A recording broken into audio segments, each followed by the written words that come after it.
नमस्कार दोस्तों, मैं doctor Piyush Ranjan sir Gangaram hospital नई दिल्ली में गैस्ट्रोएंटरोलॉजिस्ट हूँ। आपसे इस वीडियो में आज मैं एक नई प्रोसीजर यानी कि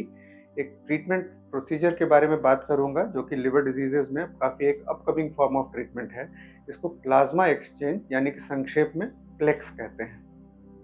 देखिए, प्लेक्स यानी कि प्लाज्मा एक्सचेंज डायलिसिस की तरह एक प्रक्रिया होती है। डायलिसिस के बारे में आपने सुना होगा, किडनी के मरीजों में जब किडनी काम नहीं कर रही हो तो डायलिसिस एक तरह का फिल्टर होता है जिसके जरिए ब्लड से टॉक्सिन्स निकाले जाते हैं। लिवर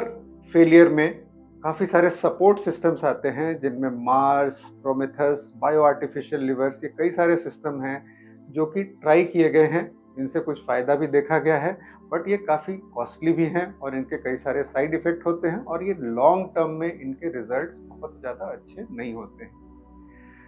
लिवर फेलियर ये एक ऐसी कंडीशन होती है जिसमें या तो अक्यूट लिवर फेलियर यानी कि लिवर पहले खराब नहीं था, अभी खराब हो गया और उससे बेहोशी की हालत हो गई, या acute on chronic liver failure जिसमें लिवर पहले से खराब चल रहा था, लिवर सिरोसिस था, वो हो सकता है पहले से पता हो या ना हो, और किसी अक्यूट इंसल्ट के कारण अब लिवर का काम होना बंद हो गया जिससे बेहोशी,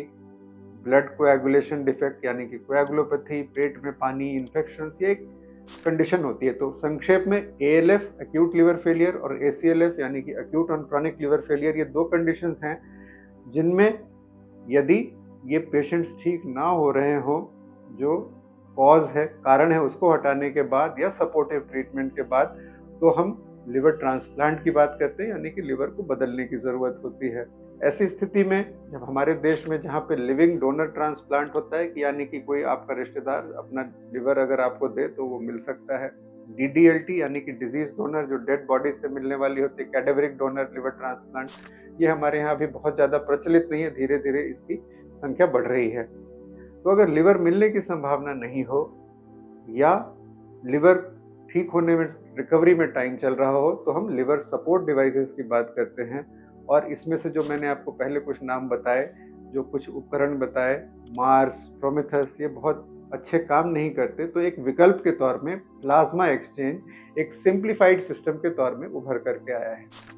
देखिए, लिवर एक कॉम्प्लेक्स ऑर्गन है जिसका काम मल्टी डायमेंशनल होता है और बॉडी से टॉक्सिन्स को रिमूव करना एक उसका फंक्शन होता है, और लिवर के डैमेज के साथ बॉडी में कई तरह के टॉक्सिन्स रिलीज होते हैं जो लिवर फेलियर के कई सारे मैनिफेस्टेशंस होते हैं उसके लिए जिम्मेवार होते हैं, उसके लिए रिस्पॉन्सिबल होते हैं। तो ये कॉन्सेप्ट जो आता है कि जब डायलिसिस करते हैं आप, तो ब्लड के प्लाज्मा में जो चीज़ होती है, जो वाटर सोल्यूबल होती है, वो निकल जाती है, सिंपल एक मेम्ब्रेन होता है। बट लिवर से जो टॉक्सिन्स रिलीज होते हैं और या कई अन्य सारे टॉक्सिन्स होते हैं जिनका साइज बड़ा होता है, वो सिंपल डायलिसिस से नहीं निकल सकते, तो उनको रिमूव करने का तरीका एक प्लाज्मा एक्सचेंज है। इसमें प्रक्रिया वैसी होती है डायलिसिस की तरह, लेकिन इसमें सारा का सारा ब्लड हम बाहर लेते हैं, उसको सेंट्रीफ्यूज करते हैं यानी कि उसको एक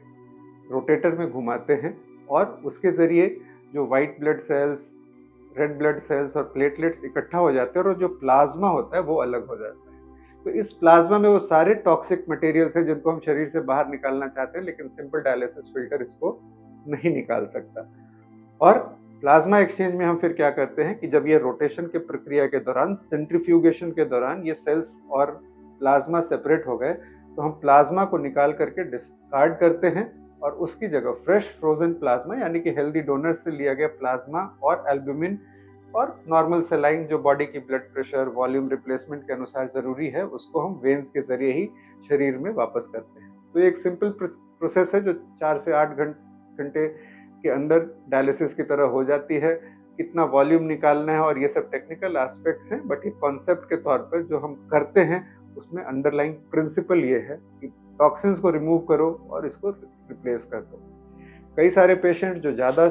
बीमार हों, जिनमें ब्लड प्रेशर कम हो रहा हो बहुत ज़्यादा, जिनमें इन्फेक्शन हो बहुत ज़्यादा, खून पतला होने की स्थिति ज़्यादा अच्छी नहीं हो, वो प्लेक्स के लिए भी एलिजिबल नहीं होते हैं, यानी कि प्लाज्मा एक्सचेंज करके भी उनमें फ़ायदा नहीं होगा, उनमें कॉम्प्लिकेशंस हो सकती है, ब्लड प्रेशर कम होना, खून पतला होने की स्थिति का और ज़्यादा डिटीरियरेट होना और कई सारे दूसरे इन्फेक्शंस का खतरा इसमें होता है। कई सारे लोग ऐसे होते हैं जिनमें दूसरी दवाइयाँ जब आप दे रहे हैं, उदाहरण के तौर पर मैं आपको बताऊं कि अगर हेपेटाइटिस बी के कारण लिवर अगर फेल हो रहा है, तो जब तक आप हेपेटाइटिस बी की दवाइयाँ दे रहे हैं और उनको उसका असर आने में टाइम लग रहा है, ये 2 हफ्ते, 3 हफ्ते, 4 हफ्ते का वक्त हो सकता है, तो multiple sessions of plasma exchange से अगर इन पेशेंट्स को सपोर्ट किया जाए तो इस बीच में जब दवाइयाँ काम करने लगे तो फिर ये मरीज़ रिकवर हो जाते हैं। और कई बार तो हमारे कई सारे ऐसे मरीज़ हैं जो बाद में बिल्कुल लगभग सामान्य स्थिति में पहुंच जाते हैं। इसी तरह से अल्कोहलिक हेपेटाइटिस से जब लिवर फेल हो रहा हो और कन्वेंशनल ट्रीटमेंट काम नहीं कर रहा हो तो हम प्लाज्मा एक्सचेंज कर सकते हैं। किसी भी कारण से लिवर काम नहीं कर रहा हो तो कर सकते हैं। ये 2 उदाहरण मैंने आपको इसलिए बताया क्योंकि ये सबसे कॉमन है, हेपेटाइटिस बी रीएक्टिवेशन या अल्कोहलिक हेपेटाइटिस, जिसमें हम ये प्रोसीजर्स ऑफर करते हैं। और कई सारे पेशेंट इससे ठीक हो जाते हैं। कई सारे पेशेंट्स को टाइम मिलता है जब तक वो लिवर डोनर अरेंज कर सकते हैं तो हम तब तक उनको प्लाज्मा एक्सचेंज के जरिए सपोर्ट कर सकते हैं।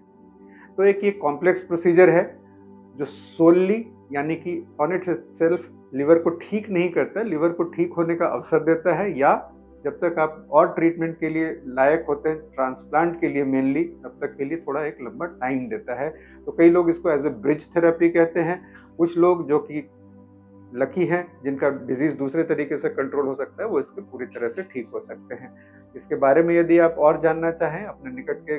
किसी अच्छे अस्पताल में गैस्ट्रोएंटरोलॉजिस्ट से मिल कर के इसके बारे में समझ सकते हैं। अगर इस वीडियो में दी गई जानकारी आपको अच्छी लगी तो अपने फ्रेंड्स और फैमिली मेंबर से शेयर कर सकते हैं। धन्यवाद।